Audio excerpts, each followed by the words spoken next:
नमस्कार, मैं हूं आशीष अग्रवाल। आप देख रहे हैं एएनबी न्यूज। उत्तराखंड में एक बार फिर प्रदेश की टूटी सड़कों को सियासत देखने को मिल रही है। एक और जहां सीएम धामी टूटी सड़कों की तस्वीर बदलने की कोशिश करते हुए दिखाई दे रहे हैं, तो वहीं विपक्ष इस मुद्दे को लेकर कई सवाल भी उठा रहा है। सरकार के मंत्री से लेकर अधिकारी तक एक्शन में दिखाई दे रहे हैं, मगर सवाल ये बना हुआ है कि सड़कों की खस्ता हाल स्थिति की समस्या क्या सीएम द्वारा दी गई 30 नवंबर की डेडलाइन तक हल हो पाएगी? उत्तराखंड सरकार एक बार फिर प्रदेश की टूटी सड़कों को लेकर सख्त हो गई है। सीएम धामी ने साफ कर दिया है कि अगर आगामी 30 नवंबर तक टूटी सड़कों की तस्वीर न बदली तो अधिकारी दंड के लिए तैयार रहे। सीएम ने निर्देश दिए कि निर्धारित समयावधि में सड़कों के गड्ढा मुक्त न होने की स्थिति में और कार्यों के प्रति किसी भी प्रकार की लापरवाही पर संबंधित अधिकारियों पर मौके पर ही निलंबन की कार्रवाई की जाए। वहीं सरकार के मंत्री एक तरफ जहां धामी के इस एक्शन को बिल्कुल स्टिक बता रहे हैं, तो वहीं दूसरी तरफ लोक निर्माण के चीफ तय अवधि में सड़कों के दुरुस्तीकरण करने का दावा कर रहे हैं। नहीं देखिए, मैं मुख्यमंत्री जी की बात से एकदम सहमत हूँ और जिस तरीके से उन्होंने पीडब्ल्यूडी के अधिकारियों को एक स्पष्ट निर्देश दिए हैं कि 30 नवंबर से पहले सारे प्रदेश की जो रोडें हैं वो गड्ढा मुक्त होनी चाहिए, वरना वो सस्पेंड करेंगे अधिकारियों को। और होना भी चाहिए, क्योंकि सरकार के रूप में हमारा सबका फर्ज यही है कि जो हमारी पब्लिक है उसको कहीं ना कहीं सुविधा पहुंचाई जाए, रोडों का नेटवर्क अच्छा हो। एक्सीडेंट्स होने का डर होता है जब गड्ढे होते हैं, लोगों को चोट लगने का डर होता है, और जो अधिकारी अपनी जिम्मेदारी को नहीं समझ रहा है और काम नहीं कर रहा है उसके खिलाफ एक्शन होना चाहिए। इसमें पहले भी जो है मुख्यमंत्री जी ने निर्देश दे दिए थे, वर्षा ऋतु के दौरान ही निर्देश दिए थे कि इनकी निविदाएं आमंत्रित करके इस तरह से तैयारी कर ली जाए कि जैसे ही बारिश बंद होती है तो जितनी क्षतियां इस तरह की हैं सड़कों में, उन गड्ढों की, और उनको तत्काल दुरुस्त किया जाए। तो हम सितंबर से ही इसमें लगे हुए हैं और इस 3 महीने का सितंबर, अक्टूबर, नवंबर का 3 महीने का हमारा लगभग 4700 किलोमीटर का टारगेट था, जिसमें से कि हमने लगभग 4000 किलोमीटर के करीब कर लिया है और 700 किलोमीटर हमें और इस दौरान करना है, और उस पर सभी डिवीज़न लगे हुए हैं। कल मुख्यमंत्री जी की बैठक हुई थी, उसके बाद भी मैंने फील्ड को निर्देश दिए हैं, तो हम 30 नवंबर तक ये टारगेट अचीव कर लें। मुख्यमंत्री ने ये भी कहा कि वे कभी भी सड़कों के निर्माण कार्यों एवं पैच वर्क से संबंधित कार्यों का औचक निरीक्षण कर सकते हैं। बता दें कि आगामी दिसंबर माह की शुरुआत में प्रदेश में ग्लोबल इन्वेस्टर समिट का भी आयोजन होना है। इसी क्रम में मुख्यमंत्री ने सभी तैयारियां समय पर ही पूर्ण करने के निर्देश दिए और साथ ही कहा कि सड़कों पर किसी को भी अतिक्रमण न करने दिया जाए। लेकिन अब देखने वाली बात ये होगी कि 30 नवंबर तक अधिकारी सड़कों का काम पूरा करते हैं या नहीं। एएनबी न्यूज के लिए देहरादून से तारिक अंसारी की रिपोर्ट।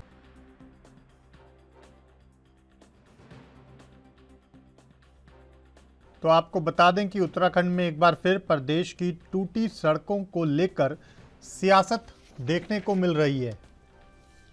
एक और जहां मुख्यमंत्री पुष्कर सिंह धामी टूटी सड़कों की तस्वीर बदलने की कोशिश करते हुए दिखाई दे रहे हैं, तो वहीं विपक्ष इस मुद्दे को लेकर कई सवाल भी उठा रहा है। सरकार के मंत्री से लेकर अधिकारी तक एक्शन में दिखाई तो दे रही हैं, मगर सवाल ये बना हुआ है कि सड़कों की खस्ता हाल स्थिति की समस्या क्या सीएम द्वारा दी गई 30 नवंबर की डेडलाइन तक हल हो पाएगी?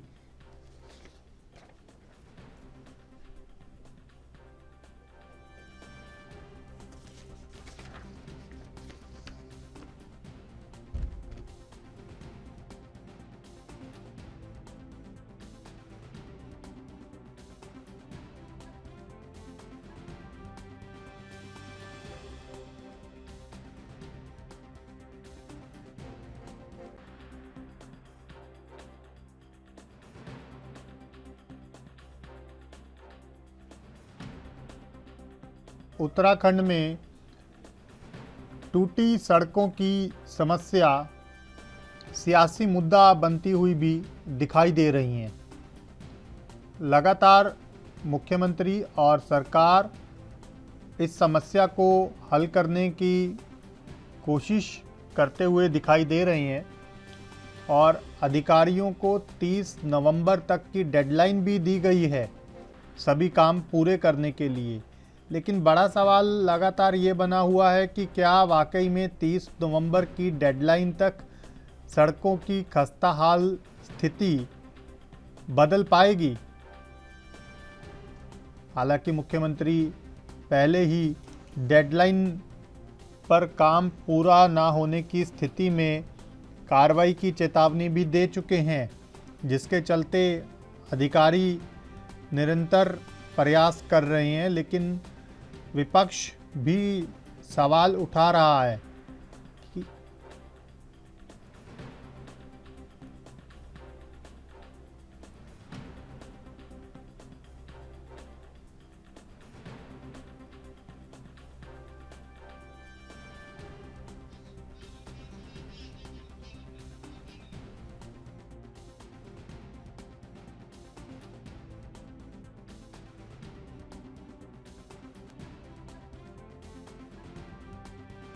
इसी मुद्दे पर चर्चा की शुरुआत करेंगे। हमारे साथ शीशपाल बिष्ट प्रदेश प्रवक्ता कांग्रेस जुड़ गए हैं। बहुत स्वागत है बिष्ट साहब। सबसे पहले मैं आपसे ये जानना चाहूँगा कि सरकार जो दावा कर रही है, विपक्ष कैसे देखता है उसको, धरातल की तस्वीर क्या है? देखिए, जो ये गड्ढा मुक्त सड़क का दावा मुख्यमंत्री जी कर रहे हैं, ये जो निर्देश भी उन्होंने दिए हैं, तो लेकिन पहली बार नहीं हो रहा है जी। ये लगातार पिछले, अगर आप 1.5 साल में देखें तो कई बार मुख्यमंत्री जी कह चुके हैं कि पहले उन्होंने हल्द्वानी में कहा कि प्रदेश की सड़कों में गड्ढे ही गड्ढे हैं और ये जो है गड्ढे भरने का लक्ष्य है। फिर उस लक्ष्य का क्या हुआ? फिर उसके बाद देखिए गड्ढा मुक्त ऐप भी जारी किया गया। उस ऐप के बाद भी जो है प्रदेश की सड़कें गड्ढा मुक्त नहीं हुआ। दोबारा से जो है ये डेडलाइन दी है, तो ये तो बिल्कुल इससे साबित हो जा रहा है कि प्रदेश की सड़कों की हालत जो है ठीक नहीं है। और अब अगर सरकार कह रही है कि गड्ढा मुक्त करना, हम तो कह रहे हैं, आप बार बार कह रहे हैं भाई, तो गड्ढा मुक्त होंगे कब?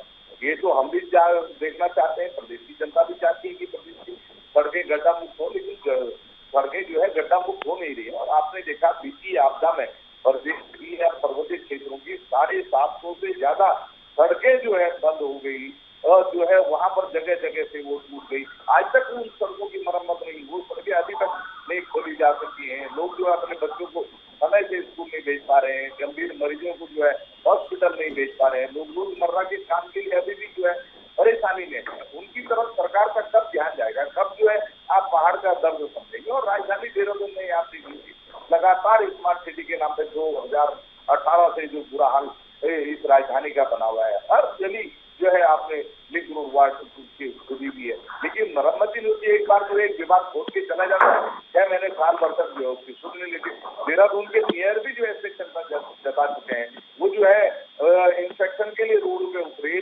जो है पीडब्ल्यूडी मंत्री, ये शहरी विकास मंत्री भी जो है इंस्पेक्शन के लिए रोड पे उतरे, लेकिन उसके पास भी रिजल्ट नहीं आ रहा। आखिर कौन जो है जिम्मेदार है भाई? किसकी जवाबदेही है अगर काम नहीं हो रहा है? और मुख्यमंत्री को जो है बोलना पड़ रहा है, और जो पीडब्ल्यूडी मंत्री है उनका कहीं अथवा पता ही नहीं है। आप बताइए, अभी इतनी बड़ी चिंगारा की बात चल रही है और पीडब्ल्यूडी मंत्री अभी तक अंतर ध्यान है। तो ये गंभीरता है।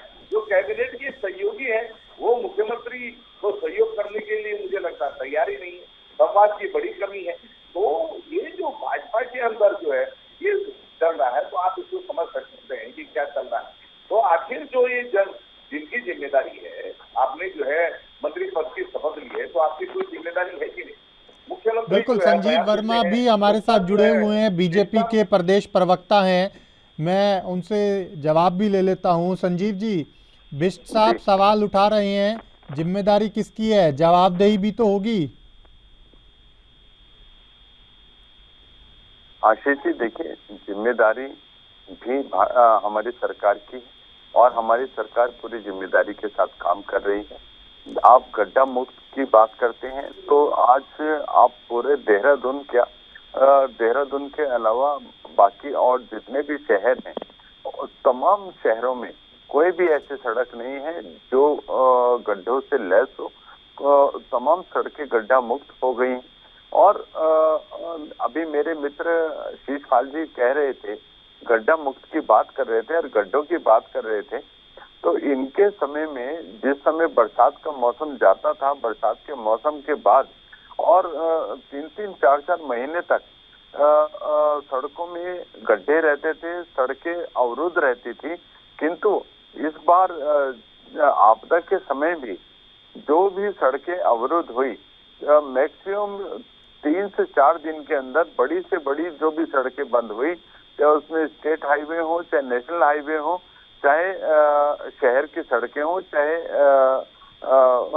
अपने गांव की सड़कें हो, तमाम सड़कों को दुरुस्त करने का काम हमारी सरकार के द्वारा किया गया।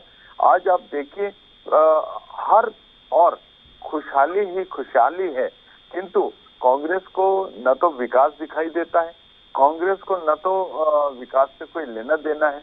इनको केवल और केवल गड्ढे ही दिखाई देते हैं, क्योंकि गड्ढे सड़कों में नहीं है, गड्ढे इनके दिमाग में है, इनके दिलों में है, इनके दिमाग में है। और ये सबसे पहले कांग्रेस पार्टी को अपने दिल और दिमाग के गड्ढों को भरना चाहिए, तो फिर आपको हर जगह एक सुखद अनुभव होगा। और जिस प्रकार से हमारी सरकार लगातार काम कर रही है, आप चाहे इंफ्रास्ट्रक्चर की बात करें तो इंफ्रास्ट्रक्चर का लगातार डेवलपमेंट हो रहा है। आप कंपेयर करें 2017 से पहले को और 2017 से अभी 2023 तक को, तो एक बहुत अमूलचूल परिवर्तन शासन और प्रशासन में और तमाम चीजों में देखने को मिला है। चाहे आप शिक्षा की बात करें, स्वास्थ्य की बात करें, इंफ्रास्ट्रक्चर की बात करें, चाहे रोजगार की बात करें, चाहे पलायन की बात करें, हर और एक सुखद अनुभव, हर और एक अच्छी अनुभूति आज हो रही है। आज जनता माननीय मुख्यमंत्री श्री पुष्कर सिंह धामी जी के ये जो सार्थक कदम है उनको लेकर उनको लगातार अप्रिशिएट कर रही है। किंतु शीशपाल जी की भी कोई गलती नहीं, विपक्ष के नेता हैं, तो अगर ये उल्टा नहीं बोलेंगे, हर चीज में नुक्ताचीनी नहीं निकालेंगे, तो कांग्रेस भवन में जाकर इनके क्लास लग जाएगी। इन विचारों की मजबूरी है, ये भी चाहते हैं कि सरकार की तारीफ करें अच्छे कामों के लिए, लेकिन कैमरे के सामने बोलने में हिचकिचाते हैं। क्यों शीशपाल जी, सही कह रहा हूँ ना मैं? देखिए, में जो ये कह रहे थे कि कांग्रेस के दिल में दिमाग में जो है गड्ढे हैं, मुझे तो लग रहा है मुख्यमंत्री जी से आपको कंफर्म करना चाहिए। वही बार बार कह रहे हैं कि प्रदेश की सड़कों में गड्ढे ही गड्ढे हैं, और उनके लाख प्रयास के बाद भी अभी जो है सड़कें गड्ढा मुक्त नहीं है। इसीलिए तो मुख्यमंत्री जी बार बार बयानबाजी कर रहे हैं। और हम तो यही पूछ रहे हैं भाई, जिस स्पीड रोडिंग मंत्री की ये जिम्मेदारी है, वो कहाँ है आखिर? वो प्रवासी बने हुए हैं, वो अपने राज्य में तो कभी कभी ही दिखाई देते हैं। इसका भी संज्ञान मुख्यमंत्री जी लेंगे। जवाबदेही किसकी है ये भाजपा के लोग कभी नहीं बताते।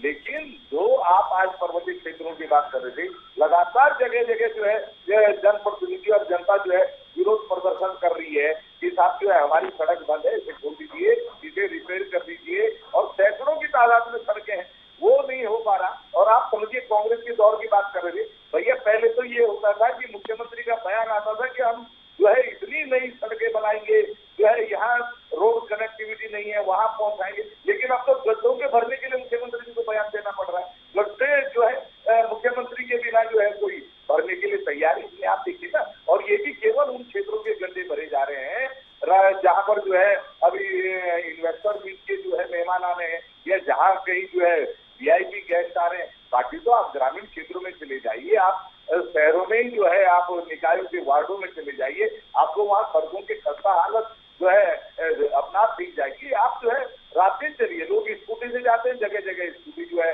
अपना जो है गिर जाती है। कहीं ना कहीं जो है आप कार चली जाइए, वो फंस जाएगी, बड़ी गाड़ियां तो वहां से निकल ही। तो इतना बुरा हाल है। और बरसात के दौर में तो आपने देखा ही सोशल मीडिया पे कितनी तस्वीरें वायरल हुई, लोग जो है झाड़ू लेकर के जो है हाथ में उतरे हुए थे, महिलाएं इतनी परेशान थी। तो ये भाजपा को नहीं दिखाई देगा, इनको तो जो है अपनी पीठ थपथपानी है, अपनी तारीफ करनी, हमने ये कर दिया वो कर दिया। लेकिन धरातल पर जो है वो दिखाई क्यों नहीं देता? अगर आप लगातार धरातल पर दिखाई क्यों नहीं देता, लेकिन धरातल पर तस्वीर क्या है ये भी समझ लेते हैं। हरीश जी भी हमारे साथ जुड़े हुए हैं। हरीश जी, क्या तस्वीर है धरातल पर, बता दीजिए जरा जनता को। नहीं, ऐसा है कि उत्तराखंड राज्य 2000 में बना था, उसके बाद हम ये नहीं कह सकते कि कुछ भी नहीं हुआ। सभी सरकारें मतलब कांग्रेस की भी रही, भाजपा की भी रही, पिछले अब 8-9 साल से तब भाजपा है, तो उससे पहले बारी बारी कांग्रेस हो भी रही। लेकिन ऐसा करीब अभी भी 40% गांव जो हैं वो सड़कों से जुड़ने शेष हैं। माने वो 3 से लेके 30 किलोमीटर दूर हैं। जो चमोली के गांव हैं, खासकर उत्तरकाशी के कुछ गांव हैं, तो एक गांव में अभी उधर प्रधानमंत्री जी भी गए, तो अब प्रयास ये हो रहा है कि उनको सड़कों से जोड़ा जाए। मेरा तो ये मतलब परामर्श है राजनीतिक दलों को कि जो प्रधानमंत्री सड़क योजना है उसको उत्तराखंड अडॉप्ट करे और पूरे जितने भी गांव छूटे हुए, हैमलेट छूटे हुए हैं, उनको वो उसमें आच्छादित किया जाए, उसमें कवर किया जाए उनको। क्योंकि बहुत सारे गांवों में तब सड़क पहुंची जब लोगों ने सड़क के चक्कर में गांव छोड़ दिए थे, सड़क ही नहीं थी इसलिए गांव छोड़ दिए। उसी तरह से हर घर नल तो लग गए, लेकिन उनमें अभी बहुत सारे गांव ऐसे हैं जिनमें पानी नहीं आता है। जो वहाँ लोकल फीटर हैं, जो लोकल व्यवस्था है वो ठीक नहीं है, तो पानी का भी अभाव है। उसी तरह से 4 धाम यात्रा मार्ग है, मैं अभी बद्रीनाथ और केदारनाथ जाने का मुझे सौभाग्य मिला, तो बहुत सारी जगह पे इस रोड की बरसात की वजह से कहें, या अब तो करीब 2-2.5 महीने बरसात को 2 महीने समाप्त हो गया, लेकिन अभी भी बहुत स्थिति खराब है, तो उसको ठीक किया जाना चाहिए। उसी तरह से जो हमारा ये रेलवे का प्रोजेक्ट है, खासकर टनल में, आप ये समझ लीजिए कि छोटा सा एक भुज्जा आया है, 9 दिन लग गया है, हमारा पूरा विज्ञान उसके आगे असहाय पड़ा हुआ है। तमाम मशीनें आ गई, विदेश से भी आ गई, लेकिन 9 दिन हो गए। वो तो अच्छा ही है कि उन लोगों को वहाँ ऑक्सीजन और वो दवाइयाँ सप्लाई हो रही है, लेकिन कपड़े नहीं है टनल के अंदर। किस तरह से बिना कपड़े के, बिना लैट्रिन बाथरूम के, बिना नहाए 9 दिन से वो लोग होंगे, 41 लोग, इसकी कल्पना की जा सकती है। उसी तरह से मतलब कमियां तो हैं, ये नहीं कह सकते, लेकिन ये भी नहीं कहना चाहिए कि बिल्कुल कुछ नहीं हो रहा है, ऐसा नहीं है। ठीक है। देहरादून शहर में खासकर हम देखें, जो हमारा ये स्मार्ट सिटी का काम चल रहा है, तो वो इतना धीमी गति के कारण, उसके 2 कारण है। एक तो अतिक्रमण लोगों ने नालियों पे कर रखा है, बाहर से आके बांग्लादेश के बहुत सारे लोग, रोहिंग्या लोग, तमाम लोग आके जो वो हैं, वो उन्होंने भी कब्जा कर रखा है, तो अब वो हटाने में दिक्कत हो रही है बहुत सारी जगह। उसी तरह से जो स्मार्ट सिटी प्रोजेक्ट है, 3-3 बार वो सबलेट हो चुका है, तो उसको थोड़ा सा मुख्यमंत्री जी को पर्सनली देखना चाहिए, टाइट होना चाहिए।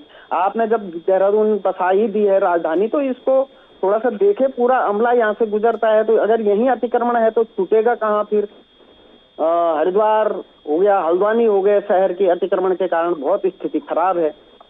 तो निश्चित रूप से कुछ नए प्रोजेक्ट उत्तराखंड में शुरू किए जाने चाहिए, जैसे जैन कंतोली का जो हमारा एक हवाई पट्टी बननी है पड़ी, जो बद्री केदार यात्रा भी कवर करेगी और चाइना बॉर्डर भी कवर करेगी, उस पर सरकार को ध्यान देना चाहिए। उसी तरह से चमोली में एक मेडिकल कॉलेज, उत्तरकाशी हो गया, चमोली हो गया, पिथौरागढ़ हो गया, ये मेडिकल सुविधाओं से आज भी वंचित हैं, तो उन पर निश्चित रूप से फोकस होना चाहिए। हरीश जी, हमारे साथ संजीव जी भी जुड़े हुए हैं। संजीव जी, हरीश जी ने ये कई बड़ी अहम बातें कही कि कहीं ना कहीं उत्तराखंड के 40% ग्रामीण जो इलाके हैं वो अभी भी जो उनका सड़क मार्ग है उसके ऊपर काम करने की आवश्यकता है, और भी कई चीज़ों को उन्होंने गिनवाया। जवाब दे दीजिए। देखिए, सबसे पहले तो मैं हरीश जी ने कहा स्मार्ट सिटी की बात करी, तो स्मार्ट सिटी बताना चाहता हूँ कि लगभग 95% काम हम पूर्ण कर चुके हैं। और जिस तरह से आज से 4 या 5 महीने पहले जो हमारा डक्स का काम शेष था, और जिसके वजह से तमाम सड़कें ज्यादातर खुदी हुई थी, उन तमाम सड़कों में डक्स का काम लगभग पूरी तरह से पूर्ण हो चुका है। केवल एक हरिद्वार रोड पर इस समय शेष है, वो भी मैं सोचता हूँ 2-3-4 दिन के अंदर अंदर वो भी पूरी तरह से पूर्ण कर लिया जाएगा। और इस समय आज आप स्मार्ट सिटी में देहरादून की सड़कों को देखें तो बिल्कुल चाक चौबंद सड़कें हैं। तमाम जितनी भी हमारी कच्चा सड़कों के किनारे कच्ची हुआ करती थी, उन तमाम जगहों को भी डस्ट फ्री करने की और दिशा में हमारी सरकार ने बड़ा महत्वपूर्ण काम किया है। और तमाम टाइल्स वहां पर लगाई गई हैं, और देहरादून के ऊपर पूरे देश भर की निगाह रहती है, क्योंकि एक राजधानी भी है। और देहरादून अपनी जो प्राकृतिक सौंदर्य और जो यहाँ का पर्यावरण की दिशा में भी हम एक बहुत अच्छा एक मुकाम रखते हैं। पूरे देश भर के टूरिस्ट यहाँ पर आते हैं, और वो सभी लोग एक अच्छी छवि लेकर यहाँ से जाएं, उसके लिए सरकार निरंतर प्रयासरत है और निरंतर काम कर रही है। और जिस तरह से स्मार्ट सिटी आज अपना, मैं सोचता हूँ आने वाले कुछ ही दिनों के अंदर हमारा 100% काम कंप्लीट हो जाएगा। और इस समय आप दूसरी बात आप कर रहे थे जो हमारे सीमांत क्षेत्र, तो सीमांत क्षेत्रों तक मैक्सिमम सड़कें पहुंचाने का काम भी हमारी सरकार के द्वारा किया गया। सीमांत क्षेत्र माणा तक जो 4G सेवाएं पहुंचाने का काम भी हमारी सरकार के द्वारा किया गया। और तमाम जो 5 मेडिकल कॉलेजेस की स्थापना हुई है वो भी हमारी सरकार के माध्यम से हुआ है। पिछली जो कांग्रेस की सरकारें थी उसमें जितने भी CHC PHC सेंटर्स हुआ करते थे उनमें डॉक्टर्स की भूमिका, तमाम जो फार्मासिस्ट हैं और वार्ड बॉय वो डॉक्टर की भूमिका निभाते थे। और इनके 2017 से पहले आशीष जी मात्र 824 डॉक्टर्स पूरे उत्तराखंड में स्वास्थ्य सेवाएं दे रहे थे। आज की तारीख में 2875 डॉक्टर्स हमारे स्वास्थ्य बेड़े में हैं। तमाम स्पेशलिस्ट जो डॉक्टर्स हैं उनकी हम लगातार रिक्रूटमेंट कर रहे हैं। तमाम जितने भी हमारे जिला चिकित्सालय हैं उनमें हर जिला चिकित्सालय में अपने ऑक्सीजन प्लांट्स हैं, MRI मशीन्स हैं, CT स्कैन मशीन है और जितने भी अत्याधुनिक इक्विपमेंट्स की आवश्यकता होती है तमाम इक्विपमेंट्स वहां पर उपलब्ध कराए गए हैं। आज मैं सोचता हूँ चाहे स्वास्थ्य के क्षेत्र में आप देखें, चाहे शिक्षा के क्षेत्र में देखें, उत्तराखंड हर दिशा में आगे बढ़ रहा है। और जैसा भी आपने कहा था कि गांव से कनेक्टिविटी की बात, तो गांव से कनेक्टिविटी मैक्सिमम जगह हो चुकी है। जिन जगहों पर अभी शेष है वहां पर लगातार काम चल रहा है और मैं सोचता हूँ आने वाले बहुत छोटे समय में उसको भी पूर्ण कर लिया जाएगा। और माननीय मुख्यमंत्री श्री पुष्कर सिंह धामी जी जिन्होंने राजनीति से ऊपर उठते हुए अभी विगत दिनों तमाम 70 के 70 विधायकों को आमंत्रित किया था और उनसे अपने अपने क्षेत्र की 10-10 कुछ छोटी बड़ी जो भी योजनाएं वो चाहते थे अपने क्षेत्रों के लिए, अपने क्षेत्रों के विकास के लिए, तो उनसे आमंत्रित की गई थी।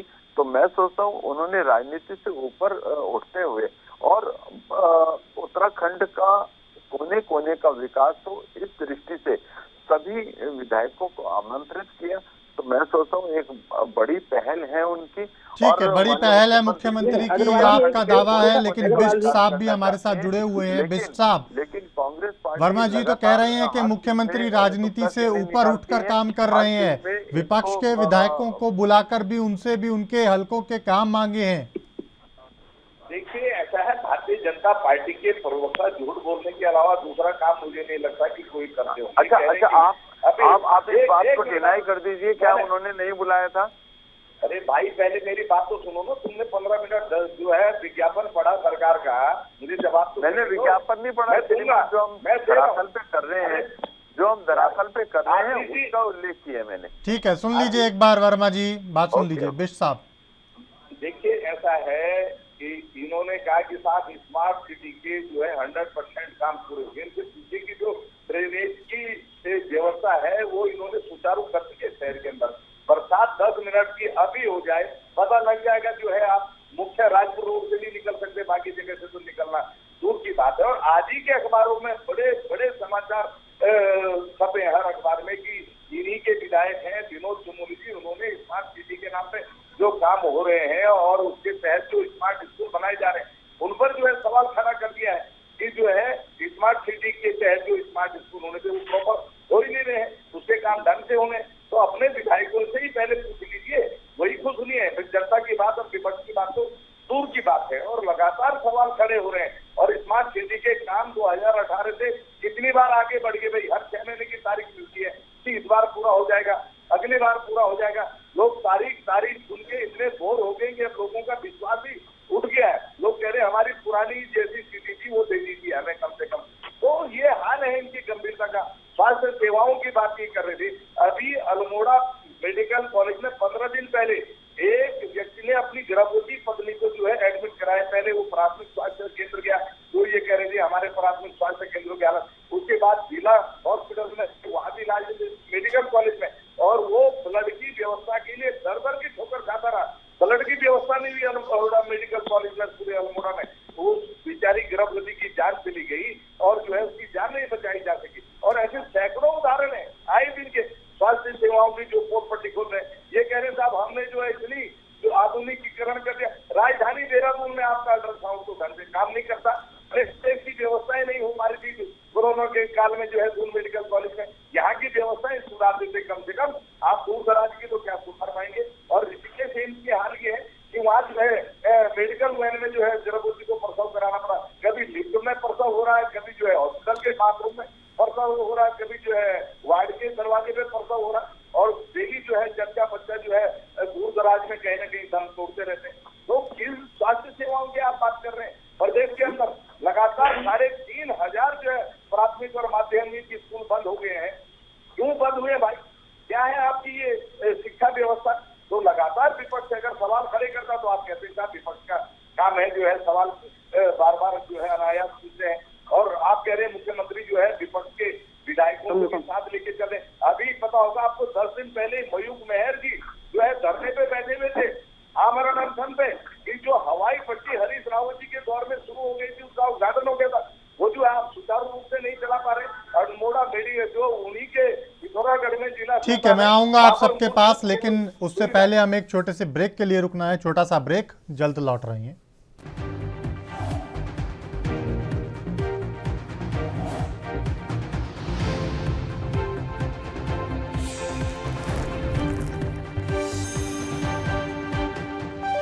ब्रेक के बाद स्वागत है आपका। उत्तराखंड में दिसंबर में प्रस्तावित ग्लोबल इन्वेस्टर समिट की तैयारियां जोरों पर हैं।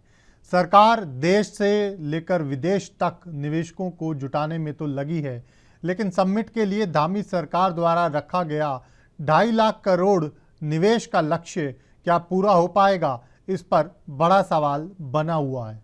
हालांकि सरकार इसे कहीं ना कहीं जमीनी स्तर पर उतारने की बात कर रही है, लेकिन विपक्ष अभी भी इस पर सवाल खड़े कर रहा है।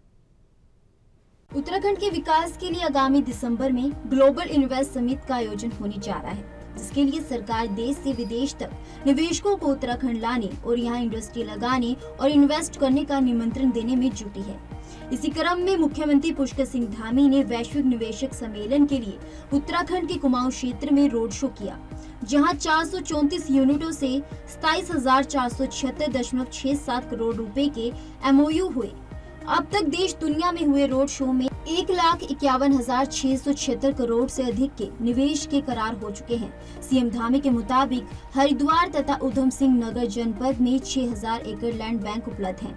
उन्होंने कहा कि अन्य राज्यों में MOU साइन हो जाते थे, परंतु कार्य आगे नहीं बढ़ पाता था। उन्होंने कहा कि हम वास्तव में काम करना चाहते हैं और निवेशकों को राज्य में क्या क्या और किस प्रकार की सुविधाएं व व्यवस्थाएं चाहिए, उन पर भी विस्तार से कार्य किया जा रहा है। हमारा मुख्य ध्येय है कि ग्लोबल इन्वेस्टर समिट से पहले एक बड़ी जो राशि है वो ग्राउंडिंग हो और उस काम को हम कर रहे हैं।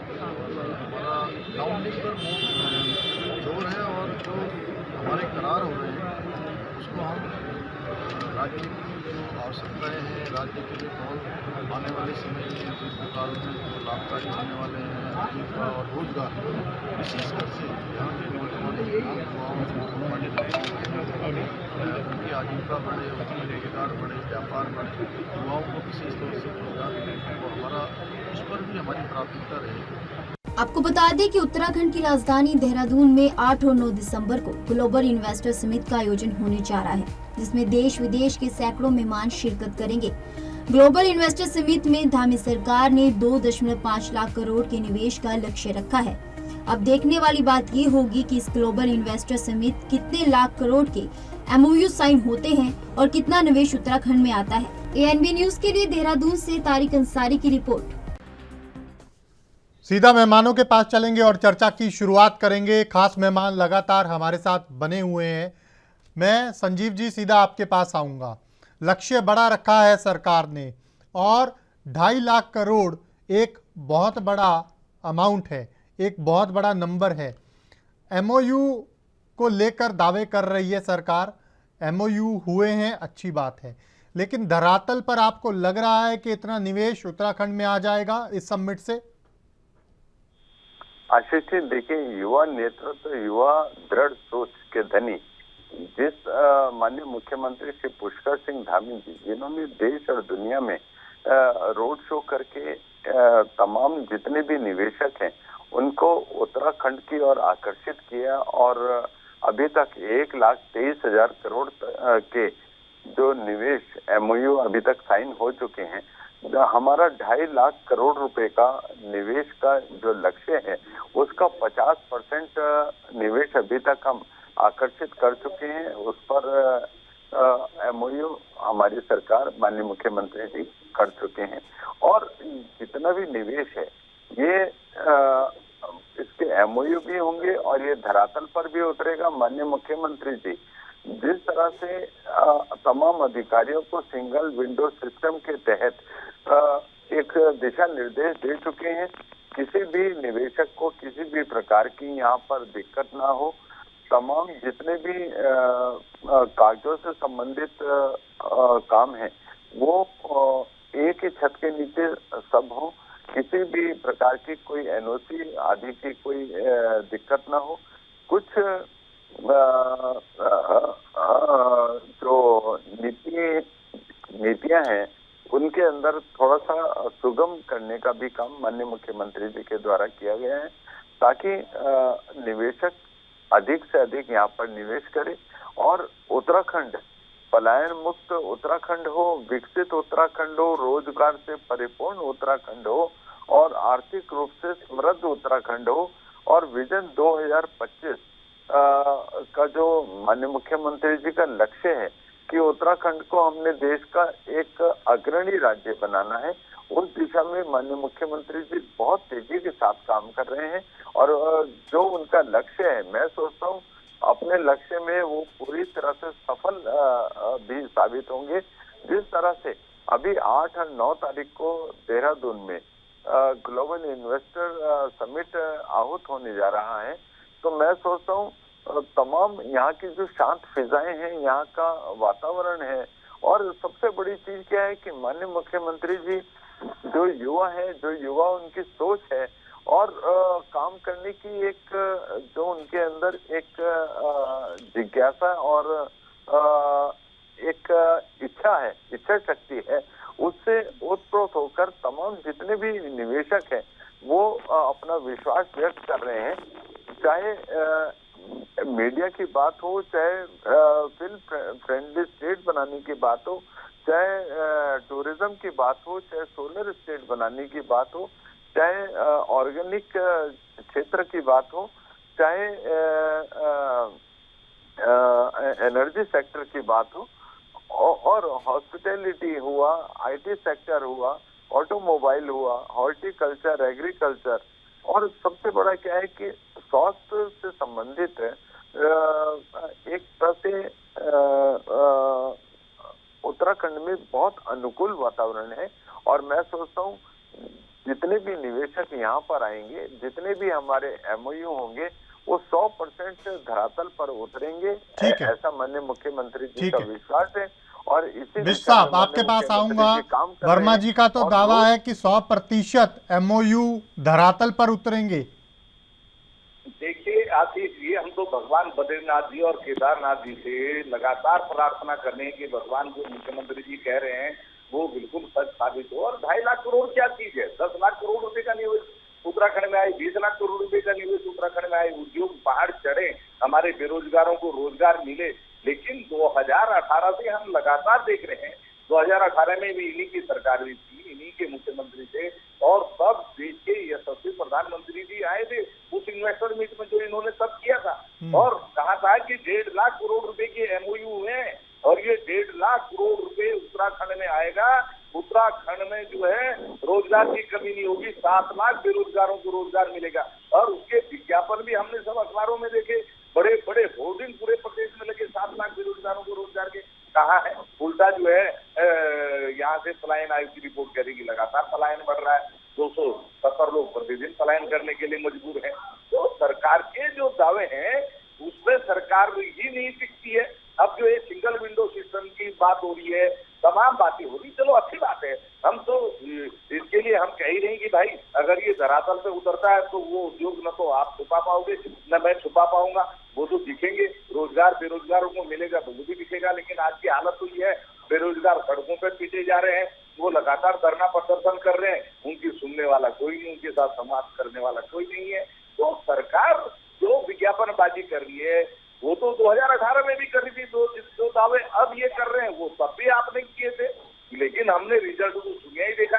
वो आज तक जो है धरातल पे क्यों नहीं उतरा वो तो यही बताइए। और पूर्व मुख्यमंत्री शिवराज सिंह रावत जी अभी कुछ दिन पहले ही कह रहे थे कि साहब धामी जी इन्वेस्टर मीट कर रहे हैं, अच्छी बात है, लेकिन 2018 में जो जनता की गाड़ी उससे कमाई उसने लुटाई थी, जो एमओयू उस समय हुए थे, कम से कम उससे भी ध्यान देते थे, उनको भी आगे बढ़ाते थे।